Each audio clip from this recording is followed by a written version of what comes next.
Everyone in the group chat is rooting for my husband to get back with his ex. None of them know he's been married to me for 3 years. The high school alumni group chat started pinging in the dead of night. Someone, probably bored and nursing a drink, threw out a prompt. 3 keywords to describe your high school experience. Go. The chat, which had been dormant for years, suddenly saw a name pop up that made my heart skip a beat. It was Camille Sterling, the undisputed prom queen of our graduating class. Vibrant, she wrote. Passionate. Then, after a deliberate pause, she added one more. And Nate. The chat exploded. Even after a decade, they were still the it couple of our high school's tragic lore. The rebellious, wealthy bad boy and the ethereal, gentle honor student. They had loved each other with a raw, burning intensity that everyone envied, only for it to end in a messy, rain-soaked heartbreak the summer after graduation. Every person in that chat had been a witness to their epic saga, including me.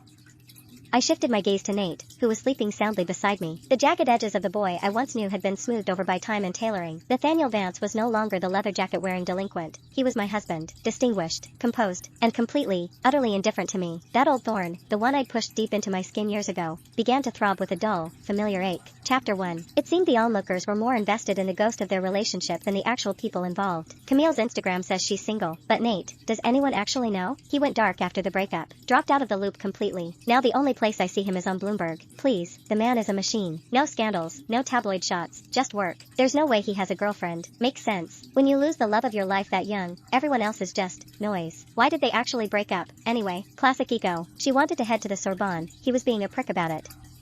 They both leaned into the drama instead of the compromise. Ugh, it's like a second chance romance novel waiting to happen. I'm obsessed. They kept spinning the fantasy, and I kept my mouth shut. I stared at the ceiling, wondering if I was the noise. Was I just the compromise he made when he realized he couldn't have the real thing? I reached over to turn off the lamp, but Nate's phone lit up on the nightstand. Unknown, I'm back, Nate. There was no contact name, but I didn't need one. Only Camille called him Nate with that specific, casual intimacy. He was out cold, his hand resting instinctively over my stomach as it often did in his sleep. His wedding ring, cold against my skin through my silk nightgown, felt heavier than usual tonight. A wave of nausea hit me. My thumb hovered over his screen, wanting to delete the message before he could see it. I knew his passcode, 579579. It was a pattern on the keypad, a sequence I'd long convinced myself was a code for their names or some anniversary.